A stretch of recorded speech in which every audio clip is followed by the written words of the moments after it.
Hey guys, and welcome back to another Dota TD video. So once again, this is a special video because this is a viewer help video. In a sense, this at this point this is going to become like a like a series or something.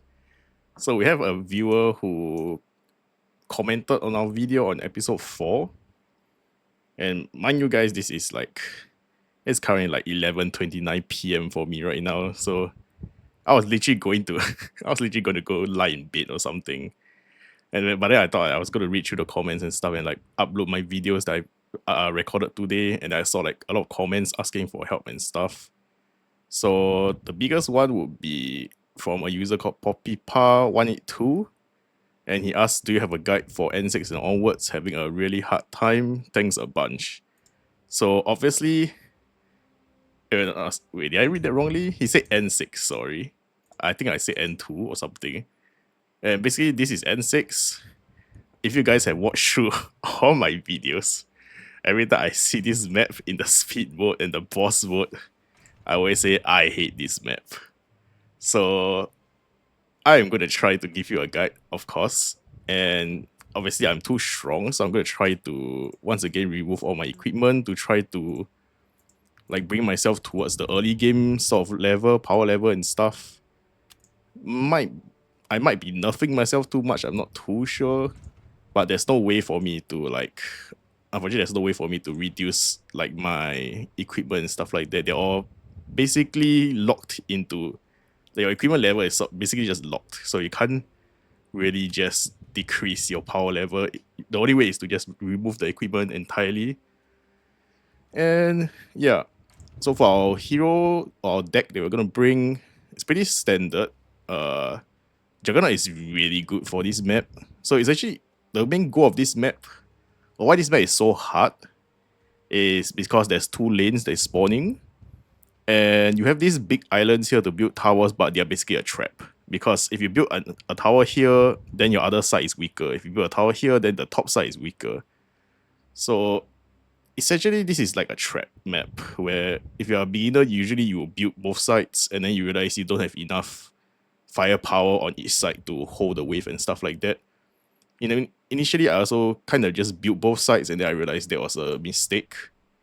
So the main goal is to pick towers that are really, really good at doing AoE. So towers like Timbersaw, his basic ability is insane because all he does is just spin. He spins to win. And then when he goes like tier 3 and stuff, like both his tier 3 builds, or rather both his tier 2 builds are pretty much good for this map.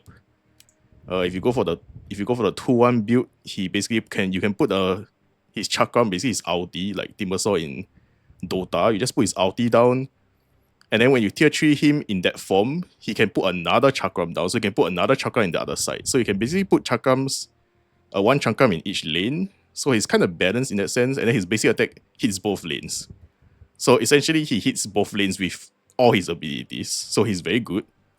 Something like Juggernaut is also really good because Juggernaut has Blade Fury, which basically just spins to wins again. You could either go 3-Blade Swordsman, which is what I like to use, but for this map, 3-Blade Swordsman may or may not be as good. Because 3-Blade Swordsman, he doesn't do Blade Fury, he does a flying Blade Fury. And this is like, he basically shoots the Blade Fury out instead of him actually spinning. So if you put him here, he can just spin the Blade Fury and it goes in this direction, something like that. Or he put him here, it'll go towards the entrance. So it's not really spinning to winning in a sense, unless you build the other build of Juggernaut. The other build of Juggernaut basically just is a channel Blade Fury, so he just spins on the spot and stuff like that. But I would prefer this because you can, if you are lucky, because it's a 40% chance, you can keep triggering Slash, which I think is the Sever. So I had games where my Juggernaut basically shoots like 3 Blade Furies in a row. So you have 3 Blade Furies spinning at the same time. That's crazy. If you go for the other build, then you only have 1 Blade Fury because you are channeling the Blade Fury in a sense. So you can't have more than 1. So I think this build is probably better for Juggernaut. Then you have things like Leshrac, who obviously, once again, if you build the Leshrac Pulse Nova version, he basically doesn't care about anything. But the problem with Pulse Nova Leshrac is that the Pulse Nova is very short ranged. So you can't really if you put him into the lane which you're supposed to do, because Leshrac is undead, and undead towers basically can be placed in the path of where the enemies are walking. So they kind of just walk through him in a sense. So they kind of have to walk through his Pulse Nova. That's how it works.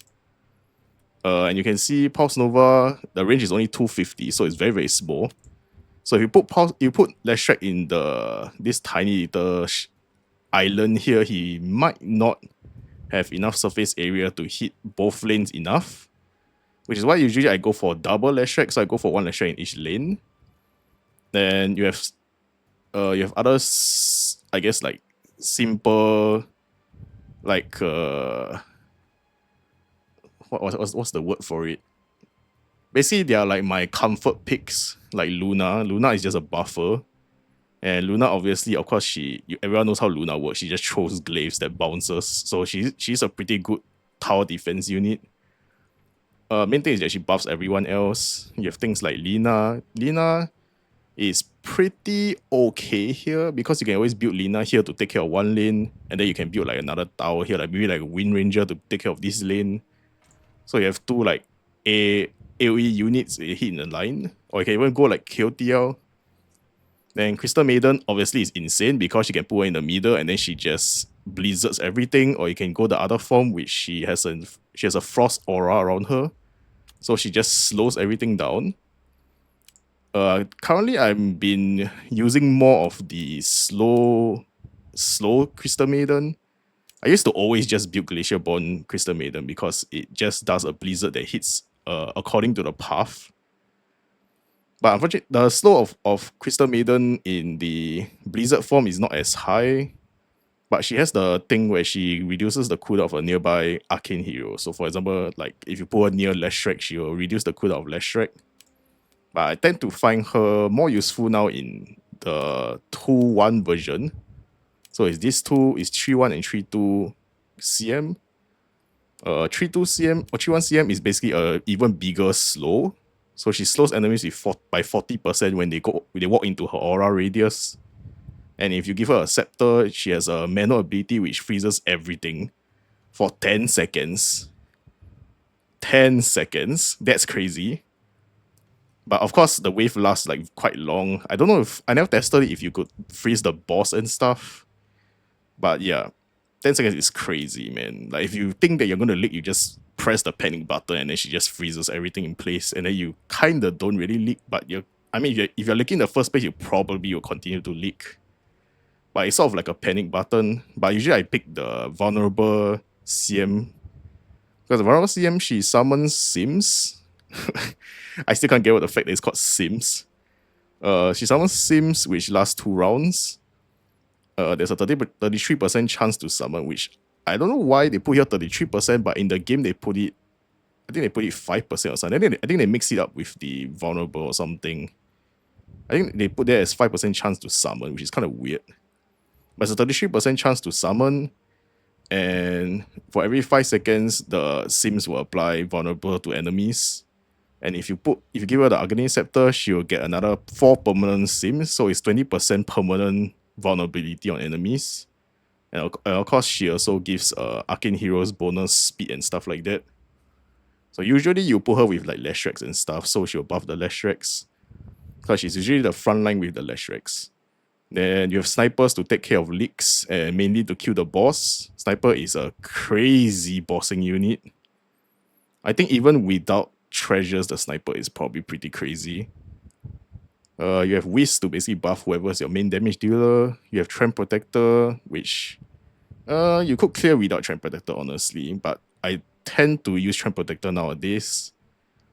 In the beginning, I never really used Trend Protector. I used like Wind Ranger and stuff. I used like Draw Ranger, but I find they don't really have much place in the decks and stuff like that. And yeah, Beastmaster is something that I just kind of pick to wave clear early game. But he's not really that good in this, I think. but I think it's still fine. Because I don't really see any other units that are perfect for this map and stuff. So you could always just ignore the Beastmaster, you could always just go something else that you prefer. Or you could just not build the Beastmaster basically. But usually I would just build it just as another tower and stuff like that. And we have Timbersaw, we talked about Timbersaw already, and we have KOTL. And KOTL, I'll just bring the epic version because I don't know what towers you guys have, so I'm just gonna bring all the default towers so that you guys basically have the same run as me if you guys kind of want to copy the run to get over the difficulty level and stuff like that. And Lina, obviously you want to go for the 3-1 Lina. 3-1 Lina is probably the best. Because the Fire Lotus is so good, man. And she gains like buffs as she tears up. I've been liking 3-1 Lina a lot recently. Thanks to, what was it, BWX Games? I think he commented on it.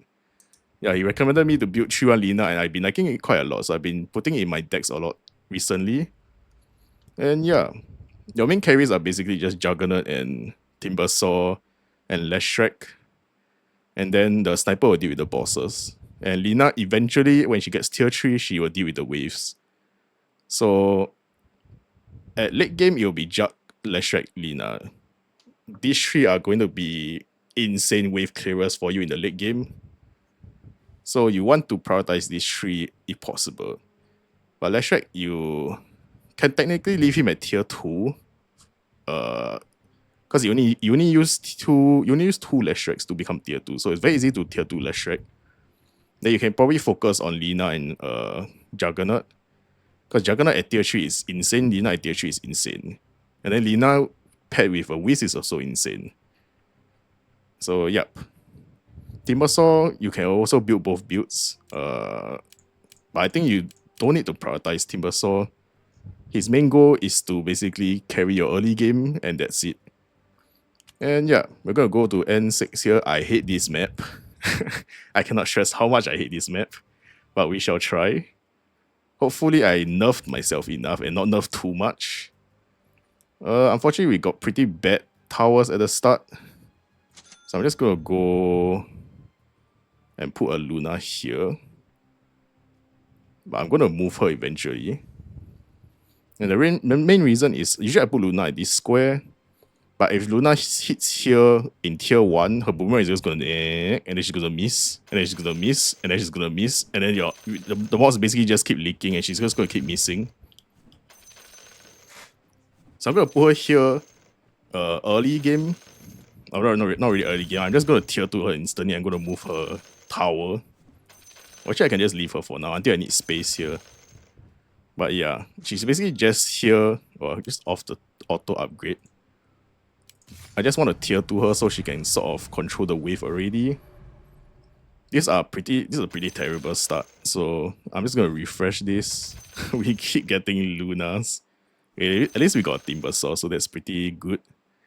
But it's gonna be a while before we get the Timbersaw. I don't think Luna can solo a gold challenge. I think she can't. Yeah, but basically, early game you want to either get a Luna or a Timbersaw. Lina is decent, but Lina runs into a problem when you do challenges and stuff when there's too many mobs. Because her Pierce is quite low. Yeah, pretty much those three. I guess Beastmaster is okay as well. I guess the problem with Lina is that Lina is 300 gold. And you kind of need at least 2 towers to hold. So now we get Timbersaw. So now you can see we basically won't leak anymore. And you kind of need to be careful of this wave because the second wave is always penguins and a few donkeys. And whenever there's penguins, they spawn in a pack. So like you see every time they spawn like 3 to 4 penguins at one time. So if you try to spawn like the gold challenge in this wave, it gets pretty hard. And then you start leaking. Because early game your towers don't have a lot of pierce. But that's why Timbersaw is so good. Because Timbersaw is a 200 gold tower. And his ability has 6 pierce. Means he hits 6 enemies at once. So someone like Lina, I think she hits She hits 5, so she's pretty decent as well. And she's auto-targeting, like she basically hits any enemy and then the thing just bounces. Okay, now the problem is we have 2 lanes, but the Timbersaw should still take care of them. Which is why Timbersaw is so good early game. Sometimes if I play this map, I even go for double Timbersaw early. But that's a bit questionable, I guess. I'll get a Lina here. Because I do want to start proccing the challenges, and Lina will help to basically take care of the units here and stuff. And once you get a sniper, you don't really care about leaking anymore. Because sniper will just clean up whatever units got leaked. So normally if you start and you get double Timbersaw, you can always just build double Timbersaw and you can really start challenges. Because double Timbersaw can hit up to 12 units in total because they hit 6, they hit 6. So usually you will never leak unless your Timbersaw is... Unless you're playing like some insane high difficulty and you don't have enough damage. Which usually shouldn't be the case. I'll put a sniper here because I'm going to put Lina here. I'm going to put the Trend Protector here. And Sniper doesn't really care where he goes, so I'm just going to put him next to the Trend Protector because we get discounts for building snipers and stuff. Get another Timber, so do I want to get another one? I also get another one, because I mean, why not, right? Then we get Jug as well. Jug is pretty nice if he triggers Blade Fury.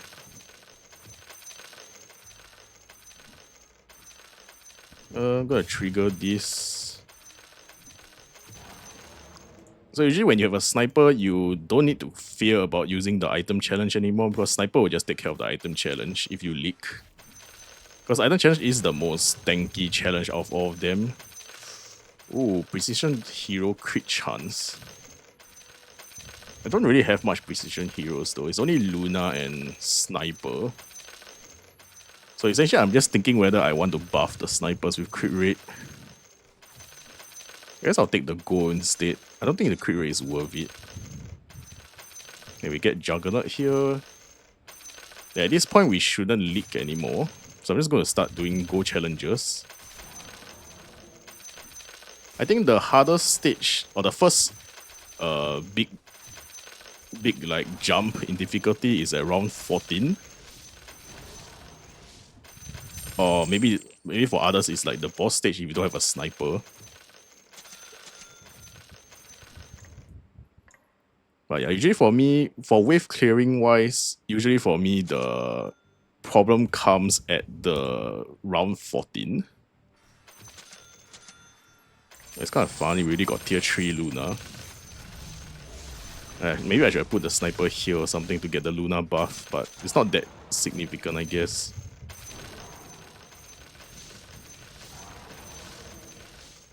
You can kind of see that basically because all these all these heroes are just spin to win. They basically hit both lanes, so you don't really need to care. Like you don't really need to build like any towers here or any towers here, because all you care about is that you're hitting both lanes at the same time anyway.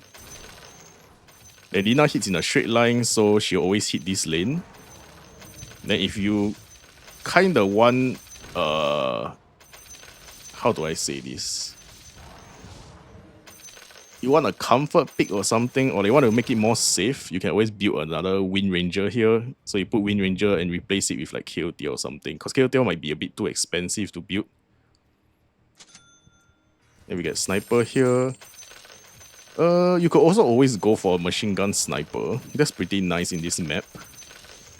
But I'm just gonna go for Sharpshooter Sniper because I think all my towers are very good at wave clearing, so I don't really need the sniper to wave clear. I just need the sniper to kill the boss and to kill anything that leaks.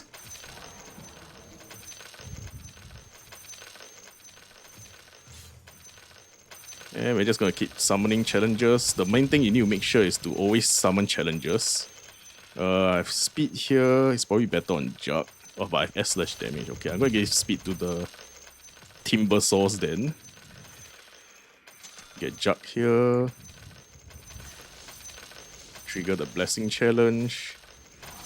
Actually, I triggered it a bit too early. Usually, Blessing Challenge, you want to trigger them when the wave has stopped. We get the attack upgrade, I guess.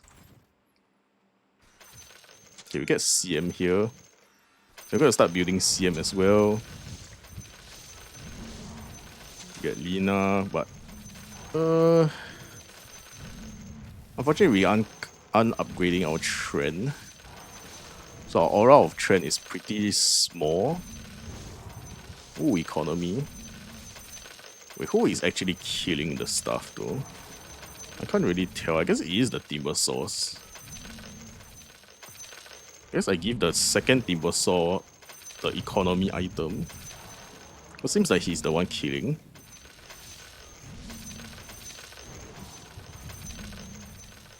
I kind of want both of these, so I'm going to trigger the Go Challenge. I think I'm still kind of strong, but not strong enough. Okay, once the jug spins, then we are pretty safe. But if the jug doesn't spin, then we might leak a bit. And now it's the boss stage, but we already have tier 2 snipers, so this is a piece of cake. To hit 3 shots the boss. I'm sorry, man, because I have the treasure. He does so much damage to bosses, but I think even without the treasure, he does a significant amount. And the map is so big that he basically hits the boss so many. He gets so many chances to hit the boss because he has global range. Yeah, I'm just gonna buy these 2 towers. Timber Saw, I can always just put it instantly. I'm gonna keep the Lina in case I get a Trend Protector. Because I want the refund on the go. I go 2-1 Lina here, 2-1 CM. We got KOTL.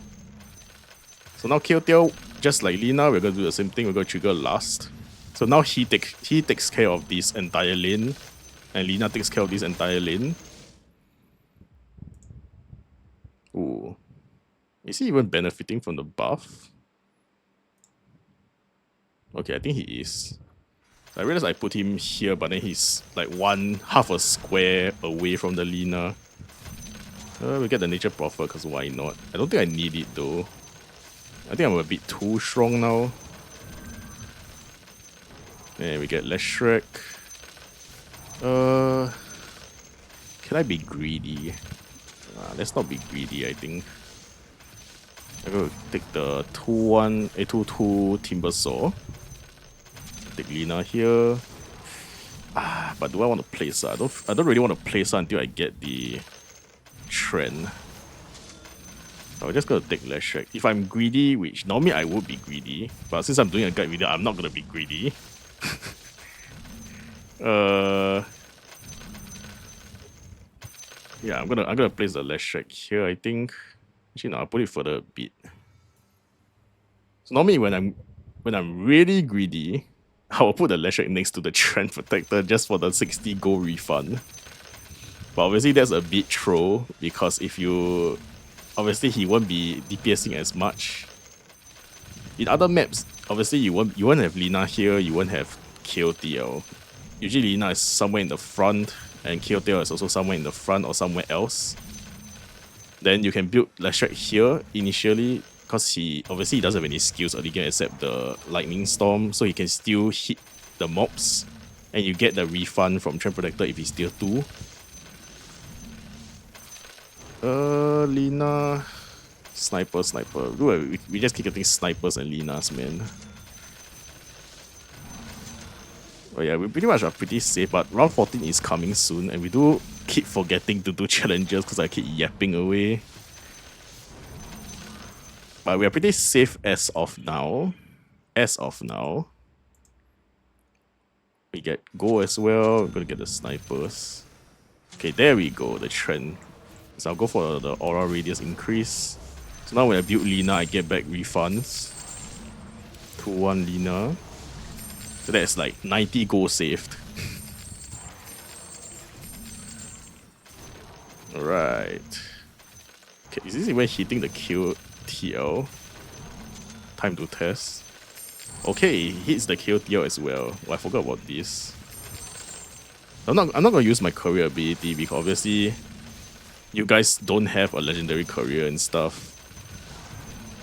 So I'm just using this just as a like a random career. We're gonna go for tier 2 kill tier here. Actually, I should get the Prophet. I'll go for the diamonds here because I haven't seen any diamond like items and stuff.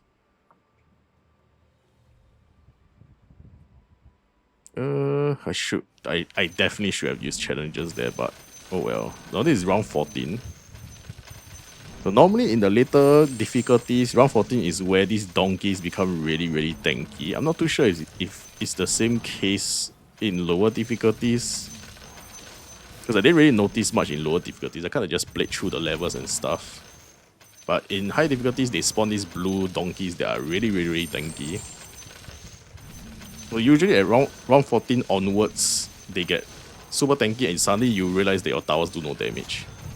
So that's one thing to take note of, is that you do want to start building towers once you hit the round 14 mark, because they are going to spawn a lot of units that are pretty unfair, man.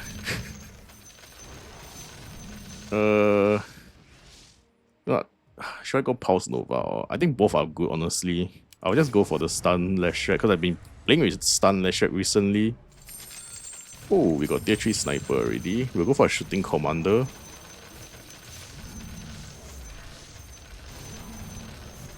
Get a Lina as well. So I'm just going to spawn the challenges because I think I'm pretty safe. I seem pretty strong.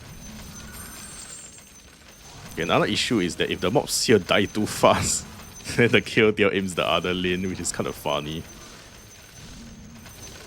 But of course, because we are summoning challenges here, there's more mobs, so it's harder to clear the mobs here, so the kill deal starts aggroing that lane instead. Build this, we build the Juggernaut. So now we have the Flying Blade Fury. And as long as you have like tier 2 sniper or something, you don't have to be afraid to keep spamming the item challenge. If you don't have sniper, then you might start to realize that you might leak the item challenge. You can't really kill the item challenge and stuff. But as long as you're a sniper, it's fine, because even if you leak hit, the Arcanine mob is just gonna start walking and walking and walking, and the whole time it's walking, the sniper is hitting it. Because it's the furthest away from your it's the furthest away from the entrance and the closest to the exit, which is what sniper aims for, because it prioritizes the enemy furthest from the starting point. I guess I'll take Trident. Let me get the Prophet as well. Could get a Wisp, honestly.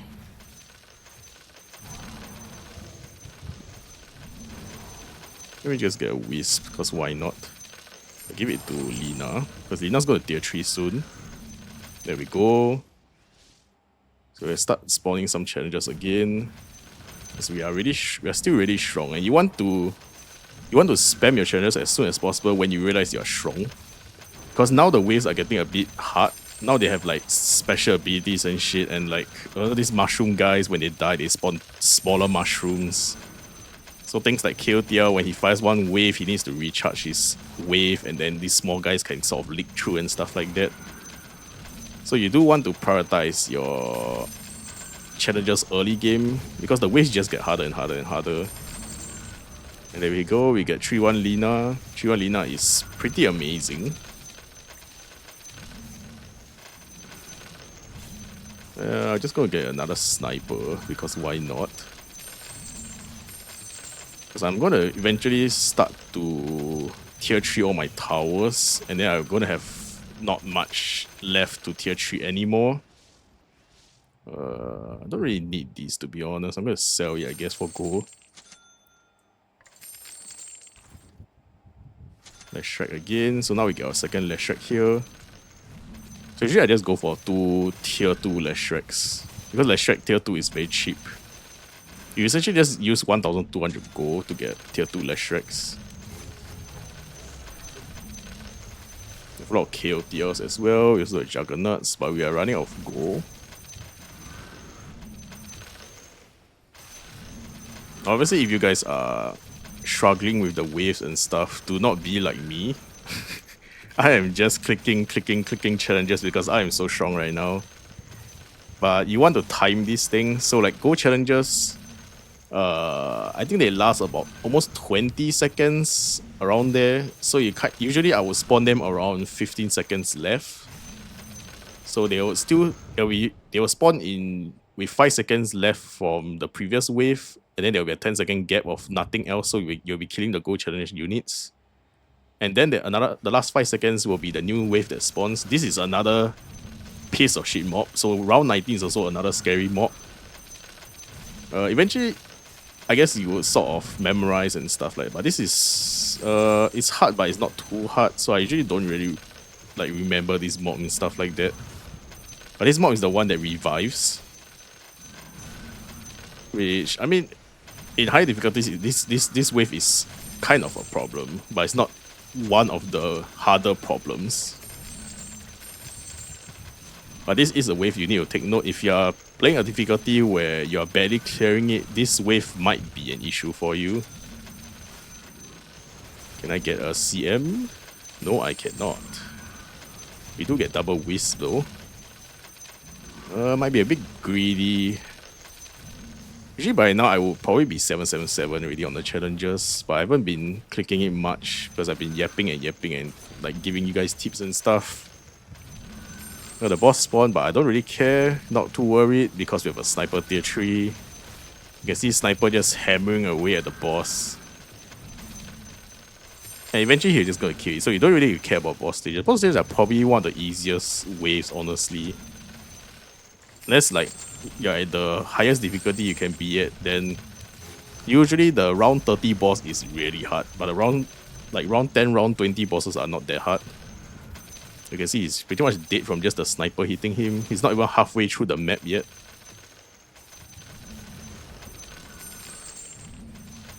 I guess I'll build less Shreks. So I don't really have much else to build. I'll go for diamonds again. Yeah, I probably will go for 2k is a lot of gold though, maybe not. Okay, Trend Protector, we get tier 3, so now we get extra gold bounty. We're just gonna build the Beastmaster because why not? Oh, we got Agony Scepter. We'll put these on the Luna. So usually Luna is like the... Wait, let me take a sip of water first.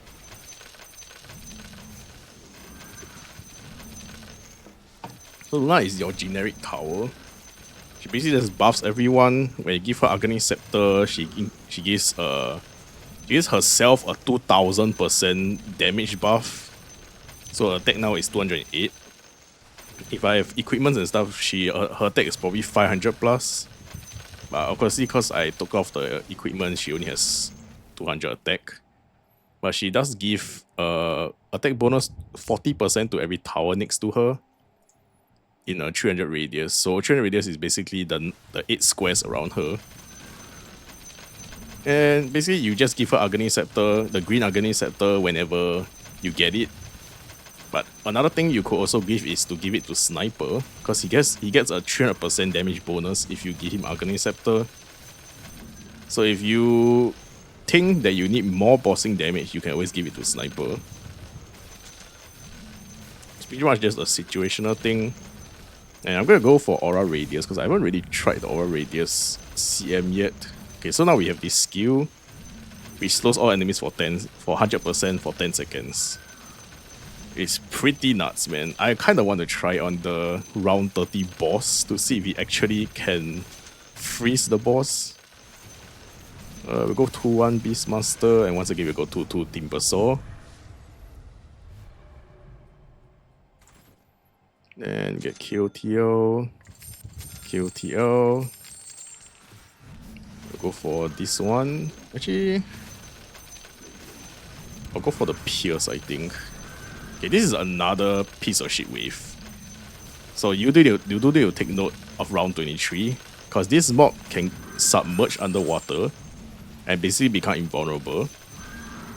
I don't know if you guys play League of Legends, it's probably like a pike or something. I don't know, man. Basically, you become submerged and you become invulnerable. So I think when it reaches around here or something, it'll submerge, so your towers can't hit it, and then it'll just keep going and going and going, and it'll probably like come out somewhere here or something, and then you can start hitting it.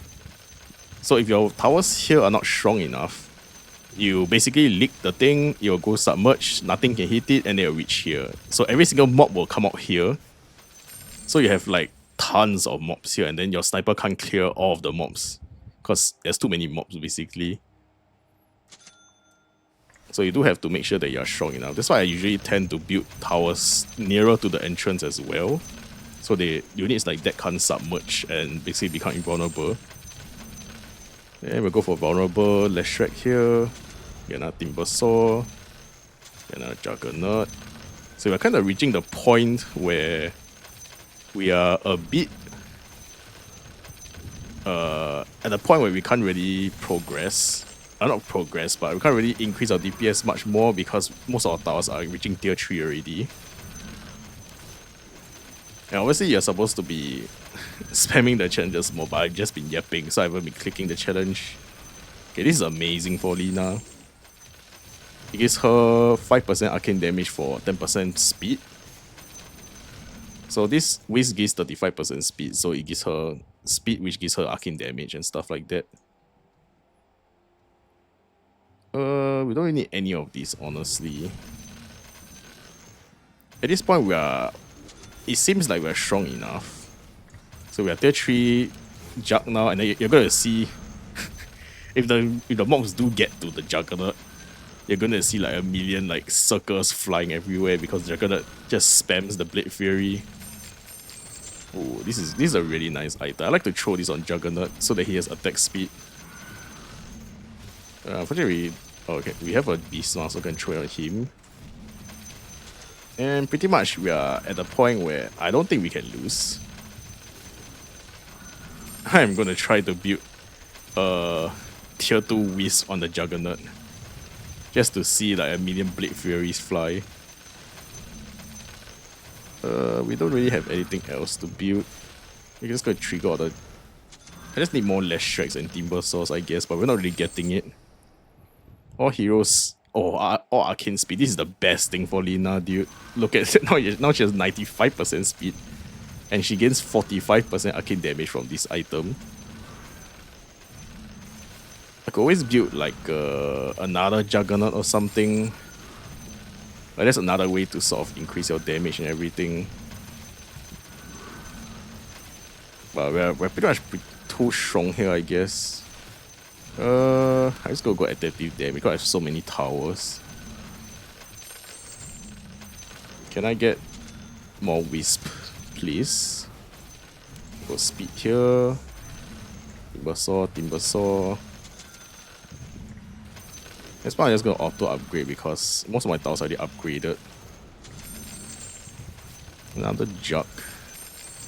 Honestly, I don't really need it. I just need more Wisp. Oh, Timber Saw's nice. Okay, we get release 2 Twisted Chakrams.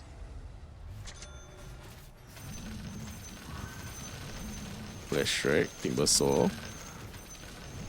And now we're at the point where we just finished our refreshers, which is why diamonds come in. Oh my.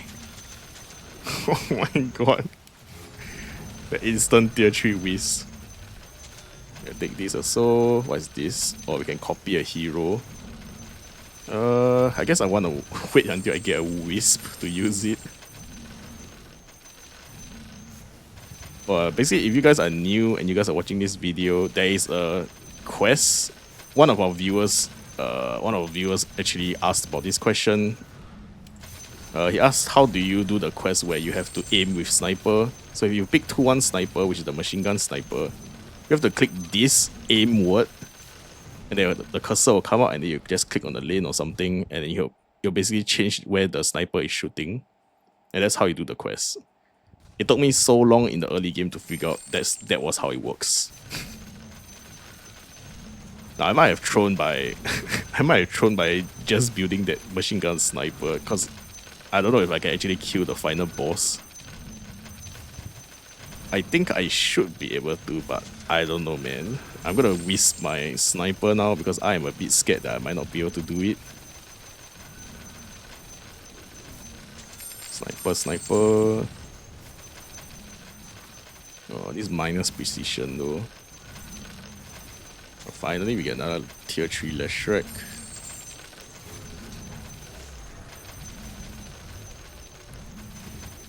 We have a lot of diamonds, so I'm just gonna keep refreshing.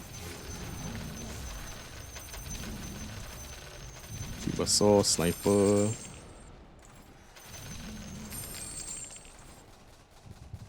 Sniper. So now we got tier 3 Sniper here. I'm gonna aim in the middle so he hits both lanes. Get another Sniper, cause why not? I can't put him there unfortunately, so I can't get the Lina buff. But we still have the not nature prophet, the Trend Protector. So Trend Protector is still refunding us gold every time we build towers here. Chakram again. You can see how much AoE we have in this. It's just all concentrated in this area. Like you see the million chakrams flying, you see the Blade Fury flying, you see the sniper spamming bullets here, the Leshrac doing AoE damage. Essentially, you just want to make this like a chokehold, and everything just spams here.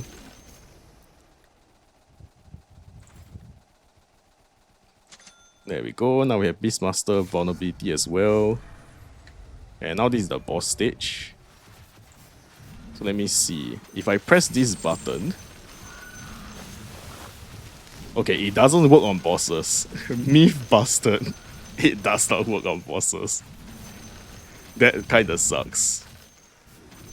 I mean, it's good for, I guess, clearing a wave and stuff. It does cool down in like 60 seconds.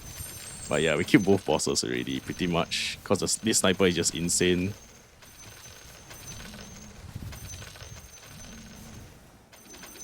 Yeah, and pretty much this is how you clear N6. I don't know if I'm too strong. I tried to nerf myself by removing all my equipment and stuff like that. I didn't even use the Tomb of Duplication. But yeah, pretty much this is N6. I hate this map. You guys probably hate this map as well, which is why you can't clear it. And I think I also got stuck in this map initially, I think.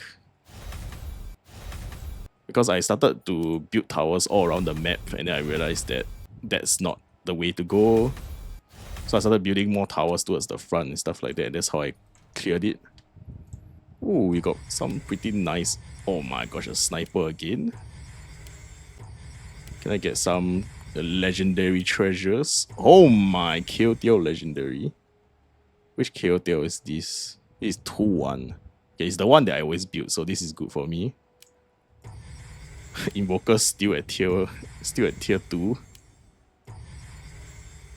What did that upgrade? Oh, legendary as well. Holy, we got 2 legendary treasures in 20 pools. But I don't use Wind Ranger anymore. But maybe I might start using it after I get this, because 5 to 7 pierce is pretty nice. But it's 2-2 Wind Ranger. What is 2-2 Wind Ranger? Let me see. Wind Ranger. 2-2 Wind Ranger is just a powerful shot. So it's just more damage, but... So 2-1 Wind Ranger is the faster cooldown. It shoots faster. This is the more damage Wind Ranger. This is the support Wind Ranger. And this is the Crisis Wind Ranger. This is 9,000 range. How big is 9,000 range? I guess it's almost the whole map. At this point, they might as well just made it global, man. I guess this is not bad. So if the boss spawns, or if you have too many mobs on the map, basically your towers go into crisis mode. So basically the Wind Ranger will start aiming the boss. So she's sort of like a pseudo sniper, which is kind of cool, I guess. It does a ton of damage, to be honest.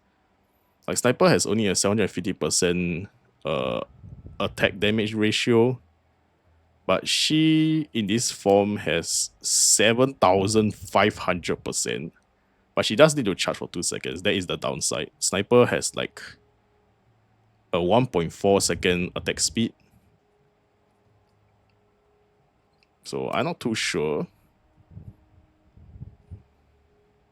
Oh, it only can be triggered once every 15 seconds. So she just does a big nuke to the boss, but then she can't do anything else after that. So she just go back to her power shots and stuff. Not bad, honestly. I might try it. It could be cool to see the boss just get one-shotted when the boss spawns. It'd be kind of fun if you do this in like boss mode and you you build a 3-4 Wind Ranger, and then the second boss spawns and she instantly shoots this and the boss instantly dies. Oh, this will also always trigger during the boss mode every 15 seconds. So this is actually a pretty decent tower to build in boss mode. But then there's the issue of what if he stuns when she's charging? Will it just stop? And then she goes on CD. So I don't know. These are things that I have to test, I guess. But yeah, with you guys, hopefully this is a pretty good guide for you guys to clear N6. I mean, I hate this map with a passion, I can't lie, man. And this is obviously the first map that you guys experience that have 2 spawning entrances.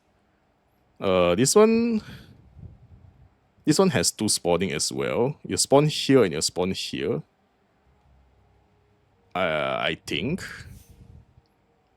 Or maybe it was... I can't remember anymore. I think this one definitely spawns 2. I'm not too sure if these 2 spawns 2. It seems like they both have dual paths as well. And then only at N10 it goes back to single. And yes, I finally cleared N10 after... I don't know, maybe like 5 days or something. But I didn't really play. I wasn't really tryharding to clear this. So I think I took like 5 attempts to clear this. But my last attempt when I cleared this, I essentially had 2 tier 3 snipers with 2 tier 3 wisps connected to the sniper. So the boss just got deleted like here or something. He just died instantly, man. But I was also building like all vulnerable towers and stuff like that. So I think vulnerable does sort of stack, I think. I could be wrong though, because I mean there's no way to check it. But yeah, hopefully this is a good guide for you, my man. Poppy Power, hopefully you clear this and then you can play the other maps. The other maps are pretty cool, but personally I do hate dual maps, like dual lane maps. And I think the next few maps are dual lane maps. I think you will probably get stuck at either N8 or N9 after you clear N6. Or maybe N7. Then you can go ahead to go play like speed mode and boss mode. Especially boss mode, because boss mode is ending. And then once the boss mode ends, you can get some gacha tickets and stuff, so you can get treasures. You get like legendary treasures, then your towers get significantly stronger. I think these two modes are... I never tried challenge mode, but I think expedition mode is the hardest out of these 3. Speed mode is the easiest, because you can always just play N1 like a normal game without even speeding up and stuff, and you still get scored for it. I'm not too sure why my thing is not scored. I think I did play through N1, but it didn't get scored for some reason. Then boss mode, I also played through N1 and I got scored for it. But boss mode, usually you can't clear the 3rd boss in the early game, so you can clear it until the 2nd boss, I guess, and I think it still count. Then you just want to do at least 1 attempt to get the gacha tickets and stuff from it. So yeah, just make sure you do 1 attempt at least. I'm not too sure what is this 24 hours. It's some leaderboard.